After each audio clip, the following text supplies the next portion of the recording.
देखो हम important question कर रहे थे, महत्वपूर्ण प्रश्न है ना, जो आपकी बोर्ड परीक्षा में कक्षा 10 में पूछे जा सकते हैं। तो ये इम्पोर्टेंट क्वेश्चन है। तो इसमें अपनों ने ये वीडियो नंबर 3 है। इससे पहले अपनों ने वीडियो नंबर 1 और 2 कर चुके हैं। वीडियो नंबर 1 में अपनों ने 10 महत्वपूर्ण क्वेश्चन करे करे थे ना, 10 इंपॉर्टेंट क्वेश्चन किए थे। और वीडियो नंबर 2 में अपनों ने 5 इंपॉर्टेंट क्वेश्चन किए थे। आज अपन कुछ और इंपॉर्टेंट क्वेश्चन करने वाले हैं, तो आपको ये वीडियो भी पूरा देखना है, अच्छे से देखना है, वो पूरा समझना है। इंपॉर्टेंट वीडियो होने वाला है ये, ठीक है। इसको आप, इस वीडियो से आपको बहुत चीज़ें सीखने को मिलेगी, और ये सीरीज आपकी चलती ही रहेगी इंपॉर्टेंट क्वेश्चन की। इंपॉर्टेंट क्वेश्चन है, पूरा वीडियो देखना है, आपको हर एक चीज़ समझ में आएगी, ठीक है। तो देखो शुरुआत करते हैं। तो देखो अपनों ने वीडियो नंबर 1 और 2 में 15 इंपॉर्टेंट क्वेश्चन कर लिए थे। आज अपन वीडियो नंबर 3 में क्वेश्चन नंबर 16 की शुरुआत करने वाले हैं। तो देखो क्वेश्चन नंबर 16 है अपना, ए एन बराबर n² + 1 के 3 पद है। तो इसके 3 पद लिखना है, ठीक है। तो लिख देते हैं, सिंपल सा है। देखो इसके 3 पद लिखने हैं, तो कैसे लिखेंगे? देखो यहाँ ये ए और एन की जगह रखो 1, तो A1 मिल जाएगा, प्रथम पद मिल जाएगा। अपने 3 पद लिखने हैं, तो A1 निकाल देते हैं। तो देखो एन की जगह 1 रखा, तो यहाँ एन की जगह 1 रख दो, तो एन की घात 1 की घात 2 + 1। तो 1 की घात 2, 1 की घात 2 का मान कितना होता है? 1 ही होता है। तो ये आ जाएगा 1 + 1, और 1 में 1 जोड़ेंगे तो कितना आ जाएगा? 2, ठीक है। अब देखो दूसरा 3 पद निकालना है, तो ये तो पहला पद आ गया A1। अब दूसरा पद निकालना है, तो A2 रख देते हैं। एन की जगह क्या रखा? 2। तो यहाँ देखो एन की जगह कितना रखेंगे? 2, और 2 की घात 2 + 1। अब 2 की घात 2 का मान कितना होता है? 2 को 2 से गुणा कर दो। देखो 2 की घात 2 का मतलब होता है 2 × 2। तो 2 को 2 से करेंगे तो 4, तो ये आ जाएगा 4 + 1, और 4 में 1 जोड़ेंगे तो कितना आ जाएगा? 5। अब 3 पद निकाले, तो प्रथम पद हो गया, दूसरा पद हो गया, अब तीसरा पद भी निकाले, तो एक एन की जगह कितना रखूँगा? 3। तो देखो इस एन की जगह रखो 3, तो ये 3, और 3 की घात कितनी है? 2 + 1। अब देखो 3 की घात 2 का मतलब होता है 3 कितनी बार गुणा है? 2 बार। 3 को 3 से गुणा करेंगे तो 9। तो इधर देखो ये बराबर, ये 9, और इसमें +1 जोड़ दो, तो +1, तो यह गया अपना 10, ठीक है। तो अपना पहला पद आ गया 2, ठीक है। तो इसका आंसर क्या हो जाएगा? यहाँ पे क्या लिखना पड़ेगा अपनों को? 2, ठीक है, यहाँ लिख देता हूँ मैं, 2, 5, 10, ये इसका आंसर है। आप इसमें और भी कुछ भी लिख सकते हो, ऐसा नहीं कि जरूरी यही आंसर है, इसका फिक्स नहीं कि यही हो। यहाँ पे आप A4 लिख सकते हो, A5, A6 लिख सकते हो, A7, या एन की जगह आप 1000, 2000, 3000 कुछ भी रख सकते हो, ठीक है। तो अपनों ने सिंपल से सिंपल मान रखे हैं 1, 2, 3। आप 4, 5, 6, 7, 8, 9 कुछ भी रख सकते हो। अपनों को कितने पद निकालने? 3 पद निकालने, ठीक है। तो आप निकाल सकते हो। तो आई होप ये क्वेश्चन नंबर 16 आपको अच्छे समझ में आ गया है। क्वेश्चन नंबर 17 है हमारा। देखो क्वेश्चन नंबर 17 है कि 9 sec² - 9 tan² बराबर डॉट डॉट क्या होगा, मतलब इसका मान क्या होगा? तो देखो यहाँ पे 3 सर्वसमीका अपनों ने पढ़ी है। जो अपना ट्रिग्नोमेट्री जो अध्याय है, उसमें अपनों ने तीन सर्वसमीका पढ़ी। कौन कौन सी? एक तो ये अपनी sin² + cos² बराबर 1 होता है। और जो दूसरी सर्वसमीका है हमारी, वो है हमारी 1 + tan²।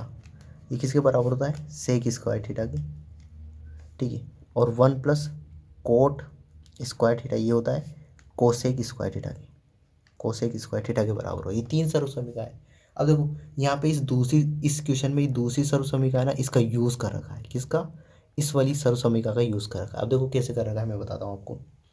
देखो दूसरी सर्वसमीका लिख रहा हूँ मैं यहाँ पे। देखो ये लिख रखा है 1 + tan² बराबर है अपना sec²। अब देखो मैंने क्या किया, इस tan² प्लस का, इसको मैं बराबर के इधर भेजूंगा, तो किसका हो जाएगा? माइनस का। तो इधर तो बचा 1 बराबर sec² माइनस tan²। अब देखो यहाँ पे भी sec² और tan² है, ठीक है। अब मैं क्या कर रहा हूँ, इसको बनाने के लिए, देखो ऐसा बनाना मुझे, ये sec² है, tan² भी। अब यहाँ आगे 9 और 9 और लग जाए, तो अपना ये सेम बन जाएगा। तो मैंने क्या किया, ये इसको समीकरण 1 मान लिया। इस समीकरण 1 को मैंने 9 से गुणा कर दिया पूरी को। तो समीकरण 1 को 9 से गुणा करने पर, तो 9 से गुणा करूँगा, तो 1 को 9 से गुणा करूँगा तो कितना आ जाएगा? 9। देखो पूरी को गुणा करना पड़ेगा ना, तो 1 को भी 9 से गुणा करना पड़ेगा, तो 9 बराबर 9 sec² minus 9 ten square theta. इसको भी 9 से गुणा कर दिया, इसको भी 9 से गुणा कर दिया। अब देखो ये वाला सेम है अपना, ये बन गया, बना कि नहीं बना, बन गया ना। और ये बराबर का चिन्ह, ये बराबर का चिन्ह है, तो यहाँ क्या आएगा इस जगह, ये आंसर आ जाएगा कितना 9। तो इस जगह क्या आंसर आएगा 9, ये आंसर है। तो इसका मान कितना हो जाएगा, ओनली 9 हो जाएगा। आई होप ये भी आपको अच्छे समझ में आ गया। तो इसमें सर्वसमी का दूसरी का प्रयोग किया गया है। ठीक है, अब देखो क्वेश्चन नंबर 18 इंपॉर्टेंट क्वेश्चन है और अच्छा क्वेश्चन है। ठीक है, अच्छे समझना है इसको, अच्छा क्वेश्चन, बहुत अच्छा क्वेश्चन। ठीक है, मुझे बहुत पसंद है ऐसे क्वेश्चन, और ऐसे क्वेश्चन आते भी एग्जाम में ना। देखो समझते हैं इस क्वेश्चन को, करते हैं अपन। देखो एक गोले की त्रिज्या अपनों को दी हुई है 3 सेंटीमीटर। एक गोले की त्रिज्या कितनी दे रखी है, 3 सेंटीमीटर, मतलब अपनों को आर का मान दे दिया। देखो समझते हैं इसको, आर बराबर दे दिया अपनों को 3 सेंटीमीटर। आर क्या है, त्रिज्या है। तो आयतन व क्षेत्रफल का अनुपात क्या होगा, तो गोले का आयतन और क्षेत्रफल का अनुपात पूछा है। तो देखो गोले का आयतन, ठीक है, अनुपात गोले का क्षेत्रफल। ठीक है, अब देखो जो गोले का जो आयतन होता है वो उसका सूत्र होता है 4/3 पाई आर की घात 3, पाई आर क्यूब। और गोले का जो क्षेत्रफल होता है वो होता है 4 पाई आर स्क्वायर। ठीक है, अब देखो ये 4 से 4 तो कट जाएगा, ये पाई से पाई भी कट गया। यहाँ क्या बचा, आर की घात 3/3 और अनुपात यहाँ आर की घात 2 बचा। अब आर का मान रख दो, आर का मान कितना है 3, तो आर की जगह रखा 3, आर की घात 3 है ना, यहाँ रख देता हूँ पहले आर की घात 3, आर की घात 3। ठीक है, आर की घात 3/3 अनुपात, अब देखो आर की जगह रखा मैंने 3, तो आर की 3 की घात 2। ठीक है, अब इसको सोल्व करते हैं अपन, तो थोड़ा सा इधर कर रहा हूँ मैं, यहाँ पे समझ लेना। अब देखो आर की घात 3 है, तो मतलब इसका मतलब क्या है, 3 को कितनी बार गुणा करना, 3 बार। ठीक है, आर की घात 3 है मतलब 3 को 3 बार गुणा करना, बटे नीचे 3 है तो ये 3 अनुपात, इधर देखो आर की घात 3 की घात 2 है, तो ये 3 गुणा 3। अब देखो एक 3 से एक 3, तो नीचे वाला कट गया। अब देखो ये 3 से ये 3 कट गया, ये 3 से ये 3 कट गया, तो यहाँ बचा, इधर तो कुछ नहीं बचा, सारे कट गए, तो 1 और अनुपात 1, इधर भी कुछ नहीं बचा, तो इसका अनुपात कितना आ गया, 1:1 आ गया इसका आंसर। ठीक है, तो देखो एक बार वो समझ लो इसको, 4/3 पाई आर क्यूब है इसका गोले का आयतन, और गोले का क्षेत्रफल 4 पाई आर स्क्वायर। तो यहाँ 4 से 4 कट गया, पाई से पाई कट गया, तो यहाँ बचा आर की घात 3/3, इधर बचा आर की घात 2, ये अनुपात में। अब आर की जगह आर का मान रख दिया 3, तो 3 की घात 3/3। अब यहाँ आर का मान रख दिया, तो 3 की घात 2। अब देखो ये 3 की घात 3 का मतलब होता है 3 कितनी बार गुणा है, 3 बार। ठीक है, 3 की घात 2 का मतलब होता है 3 2 बार गुणा है। अब नीचे 3 था तो ये 3, अब एक नीचे 3 से एक 3 कट गया, ये वाले 3 से ये वाला 3 कट गया, ये वाले 3 से ये 3 कट गया, तो यहाँ कुछ नहीं बचा, तो 1:1, तो इसका आंसर ये गया। ठीक है, तो ये क्वेश्चन नंबर 18 हो गया। अपन क्वेश्चन नंबर 19 पे चलते हैं। तो अगला इंपॉर्टेंट क्वेश्चन है अपना क्वेश्चन नंबर 19। एक बंटन का बहुलक और माध्य क्रमशः 17 और 14 है, मतलब बहुलक का मान कितना दे रखा है 17, और माध्य का मान कितना दे रखा है 14 है। तो माध्यक का मान ज्ञात करना है। अब माध्यक का मान क्या होगा, तो देखो माध्य, माध्यक और बहुलक, इन तीनों में एक संबंध होता है, एक सूत्र होता है, वो इंपॉर्टेंट सूत्र है, वो याद भी रखना आपको, मैं बता रहा हूँ। देखो समझो, क्वेश्चन नंबर 19 कर रहे हैं, इंपॉर्टेंट क्वेश्चन है ना। तो इन तीनों में संबंध क्या होता है, वो संबंध होता है बहुलक। बहुलक बराबर होता है 3 गुणा माध्यक, 3 गुणा माध्यक माइनस 2 गुणा माध्य। अब देखो जिस जिसका मान दिया हुआ है ना उसका मान रख दो। तो देखो बहुलक का मान दिया हुआ अपने को 17, तो ये बहुलक की जगह रखा मैंने 17 बराबर 3 गुणा माध्यक, माध्यक अपने को निकालना है, तो इसको मान लो x। माध्यक को चलो ऐसा कैसे लिख दो, माध्यक ऐसा कैसे, कोई फर्क नहीं पड़ता है ना। ये माइनस का चिन्ह, 2 गुणा माध्य, माध्य का मान कितना है 14, तो ये 14। ठीक है, अब देखो समझो, ये 17 बराबर 3 गुणा माध्यक, तो 3 गुणा माध्यक। ठीक है, अब देखो 14 को 2 से गुणा किया तो माइनस के 28, क्यों माइनस का चिन्ह तो 28। अब देखो ये माइनस के 28 है, मैं इसको यहाँ से उठा के इधर बराबर के इधर भेजूंगा तो किसका हो जाएगा, प्लस का। तो देखो इधर 17 प्लस 28, ये 28 इधर आ गया ना, तो इधर बचा अपना 3 गुणा माध्यक।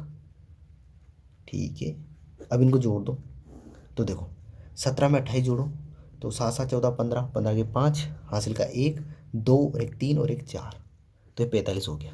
देखो इन दोनों को जोड़ा तो 45 बराबर 3 गुणा माध्यक।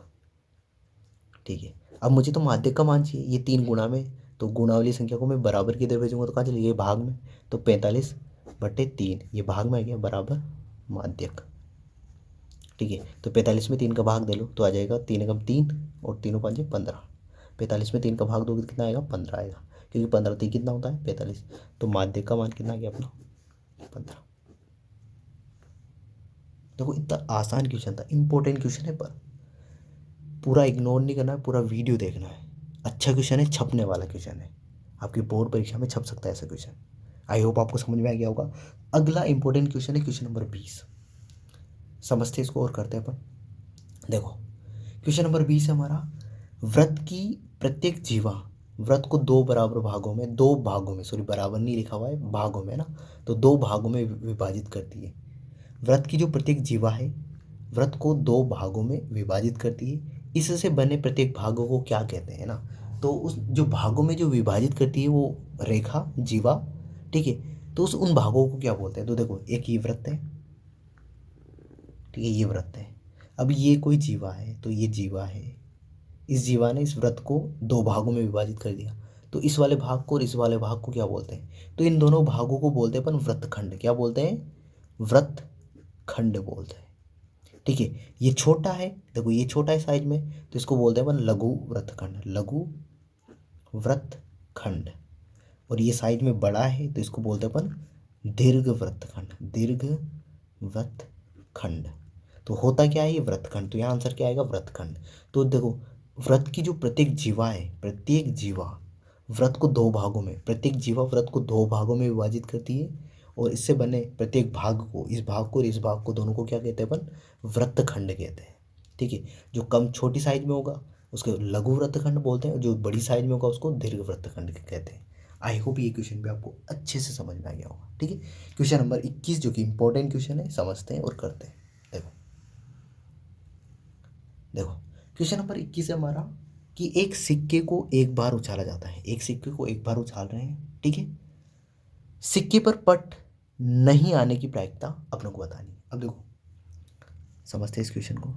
एक सिक्का है, अब देखो एक सिक्का है, ये सिक्का है मेरे पास, इसमें दो चीज़ें होती है, इसको उछालते हैं ना, दो चीज़ें आती है, कौन कौन सी आती है, देखो समझो, एक तो आता है इसको उछालने पर, एक तो आता है चित, चित, और दूसरा आता है पट। यही आएंगे और तो कोई आएगा ही नहीं, एक सिक्के में यही होते हैं, चित और पट होते हैं, तो आएंगे तो क्या आएंगे, दो ही आएंगे, एक या तो चित आ सकता है या पट आ सकता है। ठीक है, तो देखो दो ही परिणाम, कुल परिणाम कितने, दो है, तो हमेशा प्रायिकता में नीचे जो आएगा ना वो दो आएगा, क्या आएगा, दो। अब देखो इसमें प्रायिकता किसकी पूछी है, सिक्के पर पट नहीं आने की, तो यहाँ प्रायिकता सिक्के पे पट नहीं आने की, पट नहीं आने की, पट नहीं आने की प्रायिकता। तो देखो ये बराबर का चिन्ह, बटे का चिन्ह लगाए नीचे, तो क्या आएगा, दो, क्योंकि दो ही परिणाम है, या तो चित आएगा पट आएगा। अब इसने पूछा है पट नहीं आने की, तो पट को हटा दो, पट नहीं आएगा तो क्या आएगा, चित, और चित कितना होता है, एक ही होता है, तो इसकी प्रायिकता क्या हो जाएगी, 1/2, क्या हो जाएगी, 1/2, तो इसकी प्रायिकता हो जाएगी 1/2।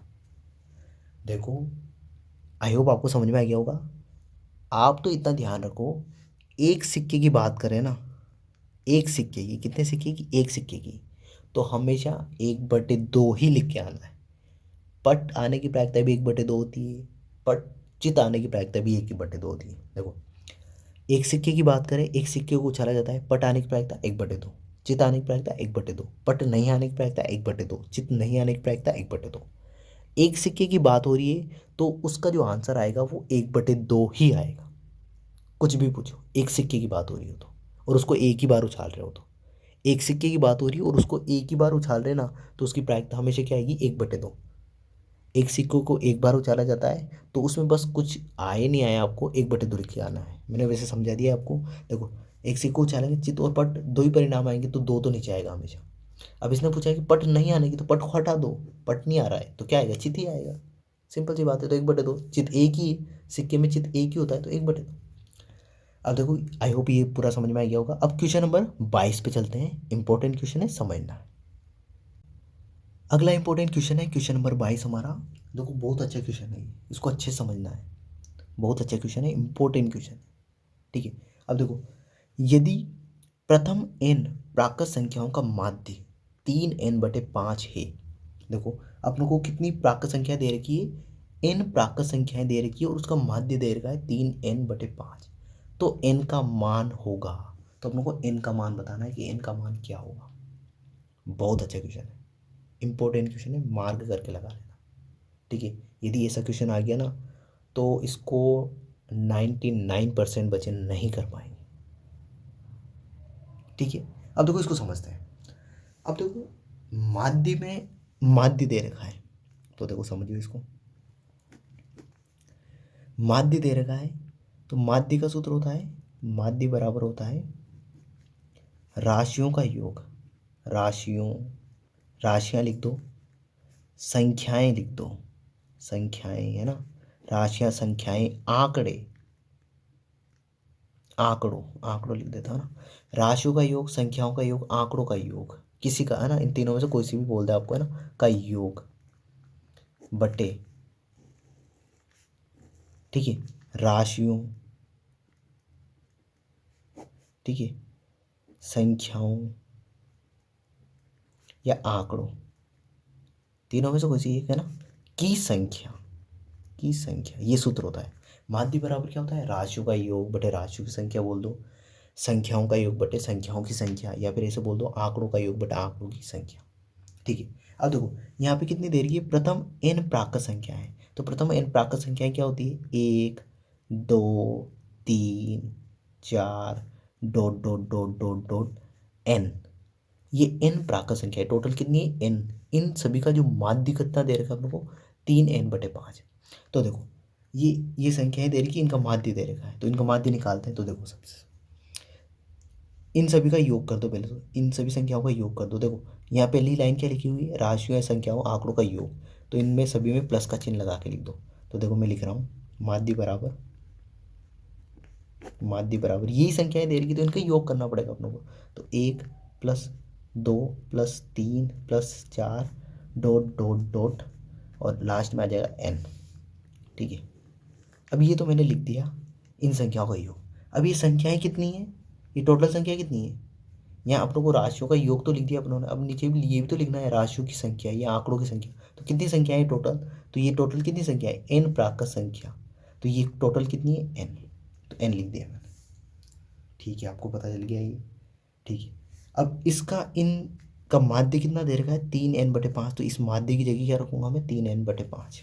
ठीक है, तो देखो तो माध्य की जगह रखा मैंने 3n/5 बराबर, नीचे तो इधर n है जो है ये नीचे n। अब ये जो 1 2 3 4 dot dot dot dot n, इनका जो योग होता है वो योग क्या होता है वो बता रहा हूँ मैं आपको, यहाँ समझना। ठीक है, 1 + 2 + 3 + dot dot dot dot n, ये जो n संख्या है इनका योग होता है, इनका सूत्र होता है इनका योग करने का ऐसे n+1/2, इसका योग का सूत्र होता है ये। ऐसी संख्याएं दे रखी है ना आपको, तो उनका योग करना हो तो ये सूत्र होता है, तो इन सभी का योग निकालना है ना, तो ये सूत्र होता है n+1/2। ठीक है, तो ये ध्यान रखना है। तो 1 2 3 4 5 6 7 ऐसे कितनी भी संख्याएं दे रखी हो आपको, तो उनका योग निकालना, तो उनका योग करने का सूत्र क्या होता है n+1/2। जैसे मैं आपको एक एग्जाम्पल बता देता हूँ, जैसे देखो यहाँ पे है 1 2 3 डॉट डॉट डॉट और लिख दिया मैंने 10। ठीक है, तो ये कितनी संख्या है 10। अब इनका योग निकालना कि कितना योग आएगा, तो टोटल संख्या कितनी है 10, तो n की जगह 10 रख दो। तो ये सूत्र क्या है अपना n+1/2। ठीक है, तो इसके सूत्र की जगह n की जगह मान कितना रख दो 10, तो 10 और n की जगह वापस 10 + 1/2। तो देखो समझो ये बराबर का चिन्ह, देखो 10 गुणा 10 में एक जोड़ा तो 11/2। अब 10 इस 2 एकम 2 2 5 10 और 5 को 11 से करेंगे तो कितना आएगा 55। तो एक से लेके जो 10 तक की संख्या इनका योग करोगे तो कितना आएगा 55। तो ऐसे ही 1 से लेके n तक की जो संख्याओं का योग का सूत्र होता है क्या होता है n+1/2। तो इन सभी का योग करेंगे ना, तो यहाँ पे ये लिखना पड़ेगा, क्या लिखना पड़ेगा n+1/2।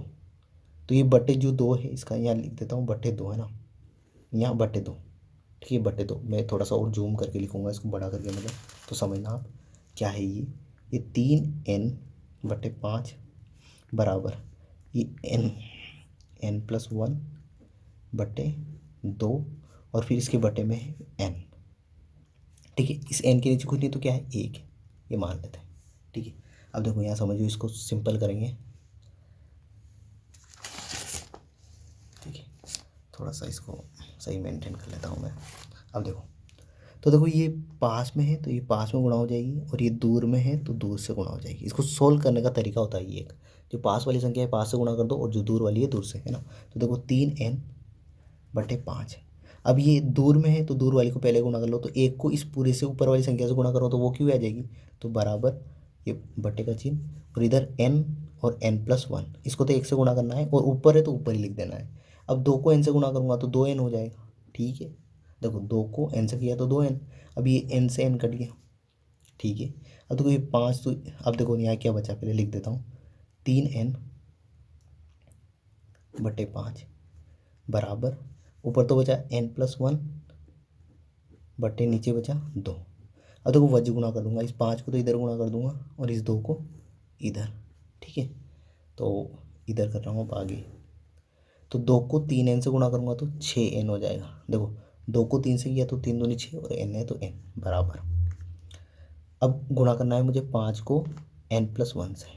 ठीक है, ये 5 इसे n+1 से गुणा होगा तो इधर देखो 6n बराबर, 5 को n से गुणा करूँगा तो 5n। ठीक है, और 5 को 1 से करूँगा तो 5×5। ठीक है, अब देखो ये 5n है, इसको मैं बराबर के इधर लाऊंगा तो किसका हो जाएगा, माइनस का, तो 6n। ठीक है, 6n माइनस ये 5n इधर आए तो 5n है ना, माइनस के 5n हो गए क्योंकि प्लस के थे, बराबर इधर बचा 5। अब 6n में से 5n घटाऊंगा तो कितना बचेगा, n बचेगा, n बराबर 5। तो n का मान कितना आ गया, 5। तो ये निकालना था कि n का मान कितना होगा, तो आप बताना था कि n का मान कितना होगा, तो n का मान कितना होगा, 5 होगा। इम्पोर्टेंट क्वेश्चन था, अच्छा क्वेश्चन था, बहुत अच्छा क्वेश्चन है। आई होप आपको समझ में आ गया होगा। तो n का मान कितना होगा, 5। तो आई होप ये जो पार्ट नंबर 3 है इसमें अपनों ने कुछ क्वेश्चन किए हैं, इंपॉर्टेंट क्वेश्चन। आई होप आपको पसंद आया होगा, है ना, सारे क्वेश्चन। ये वीडियो आपको अच्छा लगा होगा। ठीक है, तो इस वीडियो के लिए इतना ही, अगले वीडियो में अगले क्वेश्चन के साथ मिलते हैं। Thank you, bye.